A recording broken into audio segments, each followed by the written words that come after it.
are you ready for my 2020 anticipated releases?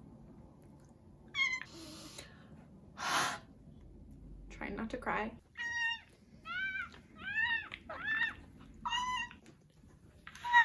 I think this video is over. No, it's just starting.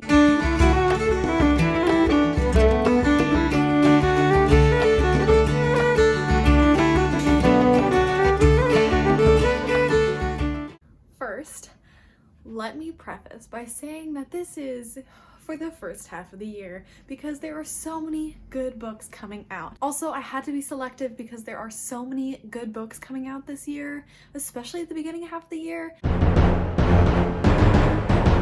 First off, let's talk about Tweet Cute by Emma Lord. So Tweet Cute is about two main characters. One is Pepper, an overachiever swim captain who is helping out her family by running their Big League Burger Twitter account. Our other main character is Jack, who is a fun guy in Pepper's class who is also the thorn in her side. And when he's not at school, he's helping out his family working in their deli. But when Big League Burger steals his grandma's famous grilled cheese recipe, he has to do whatever it takes to take them down one tweet at a time. Pepper and Jack's story continues as their tweet spat turns into a viral fiasco of two of the most beloved grilled cheese companies going at each other on the internet for everyone to see. But then what happens if they fall in love in real life?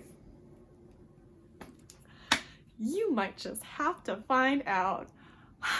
I read this book as an ARC copy a couple months ago. It was one of my favorite books of 2019 and it doesn't even come out until the 21st of January. This is such a cute, absolute heartwarming story. It's so fun, so funny. You should absolutely check it out. The next book on my list also comes out on January 21st and that is Rogue Princess by B.R. Myers. So this story sounds basically like a gender-swapped sci-fi retelling of the story of Cinderella. Princess Delia has to choose a prince to marry in order to secure an alliance and to save her failing planet. But she secretly also dreams of true love, and in order to escape her fate and an arranged marriage, she chooses to steal a spaceship and run. And in comes Aiden, who was only meaning to steal a few things from the royal palace, but ends up being kidnapped by no one other than the princess. This story sounds really cute and fun, and based off the plot summary, it doesn't at all sound like Cinderella, but that's what the pitch was. Then on January 28th, we have Don't Read the Comments by Eric Smith. So this is basically a story of Divya Sharma, who is a queen, but only in the video game world. So when she's playing this video game called Reclaim the Sun, she is a queenly character who goes on various quests in the digital world. However, her rising status in the game allows her to get real-life sponsorships in which she can help her struggling single mom to pay for rent. Our other main character is Aaron Jericho, who spends most of his time playing Reclaim the Sun and developing games in his free time, even though his mom wants him to become a doctor more than anything. Both of our main characters escape from their problems by enjoying the adventures of the digital world, but it all comes crumbling apart when virtual harassment and online trolls come for them in their real lives. This one sounds really interesting and I've really been enjoying different kinds of online gaming versus real world stories, so I think this will be a very neat one to toss in for this year. Next up is one that I'm very excited about, which is All the Stars and Tea by Adeline Grace, which comes out February 4th. So for this one, I already have an ARC copy and I already started it. Very exciting, only like a chapter in, but so far so good. So this story is about Amora Montara, who is the princess of an island kingdom and has been training to be a high animancer, which is a master of souls. If she wants to secure her place as the heir of the throne, she has to prove that she can truly be a master of souls. But when something goes wrong at her demonstration, she is forced to flee and strikes a deal with a mysterious pirate that if he helps her out by helping demonstrate her magic, then she will help him reclaim his. This book is full of pirates, adventure, legendary monsters, and vengeful mermaids, and I am so ready to read more and explore this amazing world. The next book on my list also comes out on February 4th, and that is The Gravity of Us by Phil Stamper. This book surrounds a 17-year-old social media journalist, Cal, whose pilot father is chosen for a highly publicized Mars mission. Cal and his family are forced to relocate to Houston, Texas, and are thrown into a media circus. While all this chaos is happening, Cal meets Astro Kid, also known as Leon. It is a love story between the two, but also about the different things that they uncover about the Mars mission and what they learn about themselves in this first love. This one sounds so cute. I love the weird mashup of the social media journalism, but also NASA, but also love. I'm so excited. This one sounds absolutely cute. The cover is beautiful. I'm so ready. Guess what? There's another February 4th release, and that is Yes, No, Maybe So by Becky Albertalli and Aisha Said. So Jamie Goldberg is volunteering for his local state senator's campaign and is absolutely cool with doing everything behind the scenes except for talking to people. Meanwhile, Maya Remen is having the worst Ramadan. Her best friend is too busy to hang out. Her summer trip has gone absolutely awry, and her parents are going through a separation. And now her mom thinks that the solution to all of her problems is for her to go political canvassing. So as the polls are getting closer, so are Jamie and Maya. And in this story, they are navigating political canvassing while also 21st century romance. This book is everything I want. Give me the political romances, please. All the books about political canvassing, and I am here. Next up, we all know this one's coming. Heartstopper, Volume 3 by Alice Osman, coming out on February 6th. So if you didn't know, you can read all of the Heartstopper volumes online on Alice Osman's Tumblr account. I would highly recommend it. Also, support her as an author. But in the meantime, you can read them online like I have. It's fantastic. I believe I am all the way caught up through where Volume 3 takes place, but I'm still gonna buy it one day. This story is about a group of friends, but primarily about Nick and Charlie and their budding romance. They are two totally different personalities, but also two of the sweetest boys ever. And it's about their romance, and in this volume they go to Paris with their school class, and it's the cutest thing, and it's so much fun. February 11th, the day that Heart of Flames by Nikki Palpretto comes out. This is also a book that I am in the street team of and have the arc of. I'm a couple chapters in, and so far it is amazing. So in the sequel to Crown of Feathers, we follow Sev, Tristan, Veronica, and maybe Val as they try to stop the advancing empire from destroying the Phoenix Riders. I won't say anything more about this next installment. If you haven't read the first one, you absolutely should. It is about Phoenix Riders. There you go. That's it. They ride phoenixes. Go read it. Next up on February 18th is Avant-Garde's Volume 2 by Carly Usdin and Noah Hayes. This is the second volume, if you didn't already know, of the comic book Avant-Gardes. I read this as an arc last year, and I read it within maybe an hour and a half, and it was so good. It's basically about a ragtag group of girls who form their own basketball league, and they come from entirely different backgrounds, all have totally different interests, and all just kind of get tossed together into this basketball team by the main character. It is beautifully diverse in the different backgrounds of the characters and what their other interests are, and I absolutely recommend it. You knew this one was coming. Everyone's going to be reading this book. Probably. You don't have to if you don't want to, but I will. And that book comes out on March 3rd, and it is House of Earth and Blood, the first book in the new Crescent City series by Sarah J. Maas. Honestly, before this video, I didn't really know what this book was about, but I didn't really care because I knew it had something to do with half fays, half humans, the fays, magic, fairies. I don't know, but it sounds great, and I have loved every single book by Sarah J. Maas. Have you ever heard of Catwoman by Sarah J. Maas? It's also fantastic. Read that one. But anyways, House of Earth and Blood, let's go. So this is a story about Bryce, who's a half-fae, half-human. And in this contemporary fantasy world of revenge, magic, and danger, she wants revenge. Bryce had what she thought to be the perfect life, working all day and partying all night, up until a demon killed her closest friends. But when the accused is behind bars and the crimes are still going on, Bryce starts to investigate on her own. Bryce and Hunt Athalar, a fallen angel who was once enslaved to the archangels that he tried to overthrow, team up to find the murderer. Did you see that coming? I did not see that coming. Have you seen the cover of this book? Because it is gorgeous. It sounds so interesting. It's weird because this book feels like a mesh between Sarah J. Maas's Catwoman, but also Sarah J. Maas's A Court of Thorns and Roses series. So I'm really interested to see how all of this is going to mesh together. Now on March 10th, we have Bonecryer's Moon by Catherine Purdy. So this group, the Bone Criers, have a sacred duty. They're the only ones who can keep the dead spirits from preying on the living, but the gods demand a promise for their dedication. And this promise is the cost of the Bone Criers' one true love. Eilis has been preparing to be the matriarch of the Bone Criers for her whole life, the mysterious family of women who draw strength from animal bones to move on the dead souls. However, before she may become the matriarch, she has to complete her rite of passage and kill her one true love, Bastion. And Bastion's father was slain by a Bone Crier, and now Bastion has been seeking revenge ever since. And now their fates are entirely intertwined in life and death and love and everything.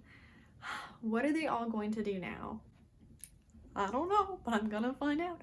On March 10th, April 7th, we have the release of Check Please, Sticks and Scones by Ngozi Akazu. Trying not to cry. Here's the thing. Check Please is also an online comic / graphic novel that you can read on Ngozi Akazu's Tumblr page / website. So, go read it because the first volume, amazing. The second volume, amazing.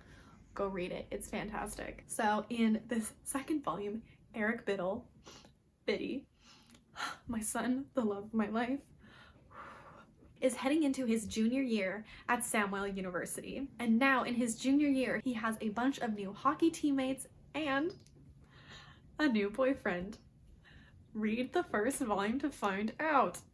Now him and his new boyfriend have to navigate their new relationship while also having to figure out how they're going to reveal the relationship to their new friends and the new teammates.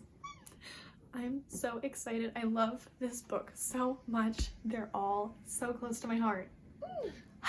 Moving on. On April 21st, we have Verona Comics by Jennifer Dugan. Jubilee is an elite cellist, and when she's not working at her stepmom's comic book store, she's preparing for the biggest audition of her life. Now, Ridley's parents own the biggest comic book chain in the country. So one night at Comic-Con prom, when Jubilee and Ridley meet, the two can't help but fall for each other. But their parents are kind of enemies, making their new relationship entirely impossible, unless they kept it a secret. So Ridley's anxiety is spiraling, Jubilee is trying to practice for this big audition, and it all just falls into absolute chaos, and I'm ready for that chaos. Give me all of the comic book stories and all of the chaos. May 5th is none other than The Life and Medieval Times of Kit Sweetly by Jamie Pacton.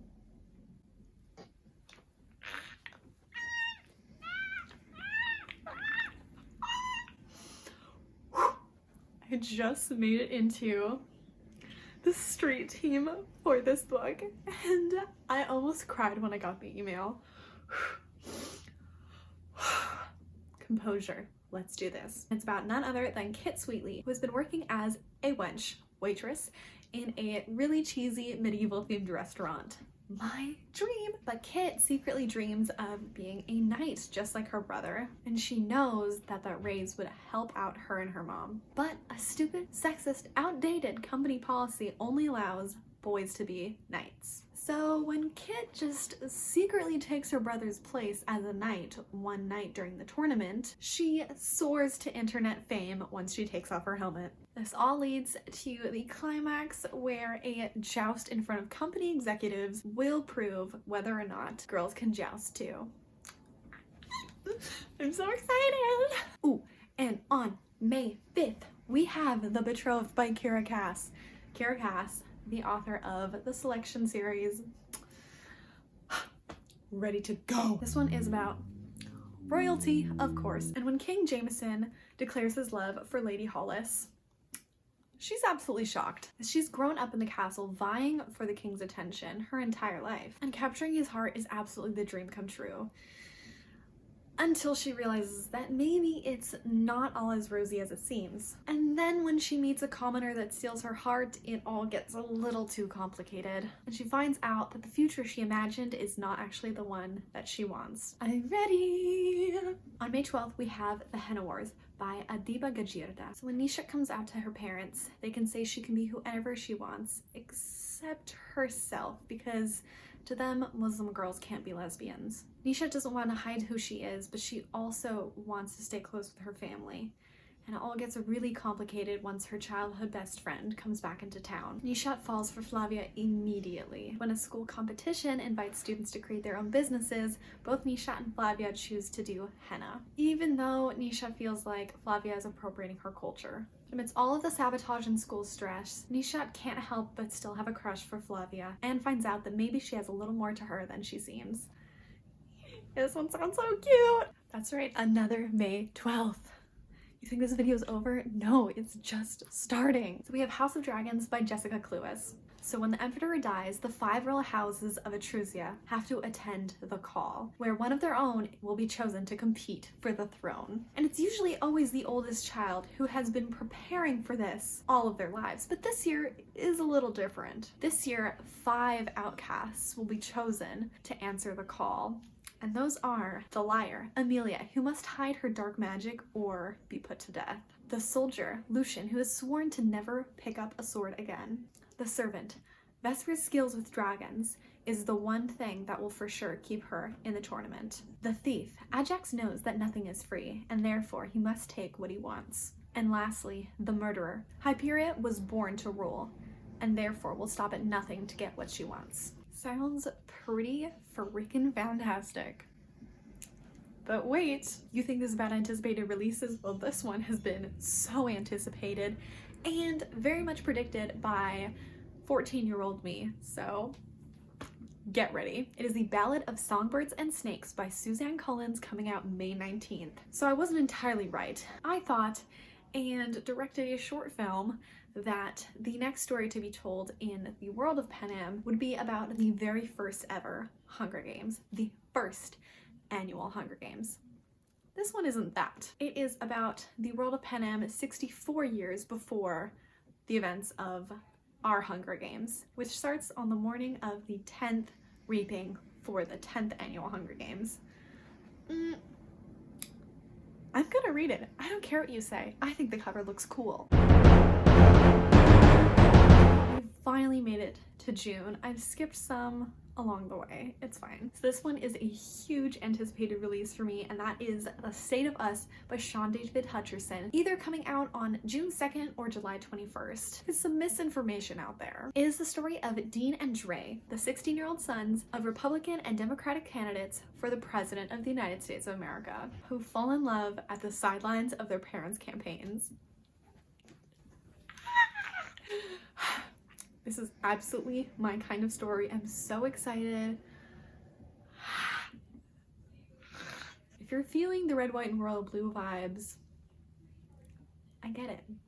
Me too. Okay, June 9th, we have The Falling in Love montage by Ciara Smith. Saoirse doesn't believe in love at first sight or happy endings. If she did, then her mother would be able to remember her name and not be in a care home for early onset dementia. Saoirse's not looking for any kind of relationship or any romantic spark. But after meeting Ruby at a end-of-term house party, Saoirse might break her own rules. So Ruby proposes a loophole. They don't need to have a true love, huge whirlwind romance to have a fun summer with every cliche in the book. And they propose a binding agreement to end their relationship at the end of the summer. But what if they fall in love for real? Okay, we're nearing the end.